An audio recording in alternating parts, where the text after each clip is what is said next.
Hi viewers, நான் உங்கள் கேடி. இன்னைக்கு ஒரு புதிய கதையோடு தான் வந்திருக்கிறேன். கண்டிப்பாக இந்த கதை உங்களுக்கு பிடிக்கும்னு நினைக்கிறேன். பிடிச்சிருந்தா மறக்காம நம்ம சேனலை சப்ஸ்கிரைப் பண்ணுங்கள்.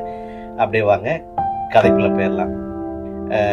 ஒரு ஒரு பணக்காரன் தன்னுடைய வீட்டு கதவை திறக்கிறான்.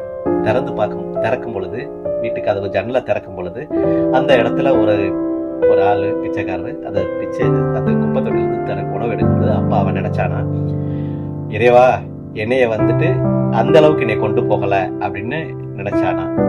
பரவாயில்ல, ஏன்னா இந்த அளவுக்கு நம்மளை கொண்டு போகல அப்படின்னு சொல்லி பார்த்தானா. இந்த பிச்சைக்காரன் அந்த சாப்பாட்டை எடுத்ததுக்கு அப்புறம் திரும்பி பார்த்துருக்கிறான். அங்க ஒருத்தவர் பைத்தியமா போயிருந்திருக்கிறாரு.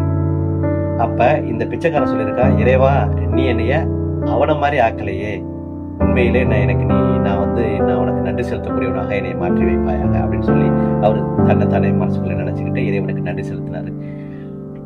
அடுத்து அந்த பைத்தியக்காரன் திரும்பி பார்க்கும் பொழுது ஒருத்தவன் நொண்டியோட போயிருந்திருக்கிறான். அப்ப இறைவன்ட்ட சொல்லியிருக்கிறான், இறைவா என்னை பைத்தியமா வச்சாலும் ஆனா என்னை நொண்டியா வைக்கலையே, அதனால நீ நான் உன்னுடைய பிரேயர் பண்றேன் அப்படின்னு சொல்லி இறைவனுக்கு அவர் நன்றி செலுத்துறாரு. அந்த நொண்டியாவில் அவர் திரும்பி பார்த்துருக்கிறாரு. ஒருத்தர் ஆம்புலன்ஸ்ல ஏற்றிட்டு போயிருந்திருக்காங்க.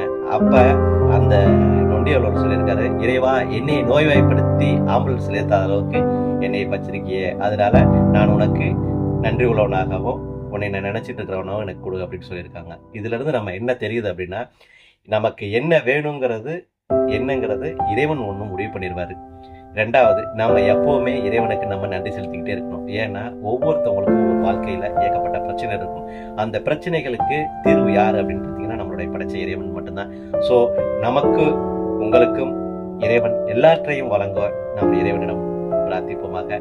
கண்டிப்பா இந்த வீடியோ உங்களுக்கு பிடிக்கும்னு நினைக்கிறேன். பிடிச்சிருந்துச்சுன்னா மறக்காம நம்ம சேனலை சப்ஸ்கிரைப் பண்ணுங்க. 25,000 சப்ஸ்கிரைபர் நீங்க வழங்கியிருக்கீங்க.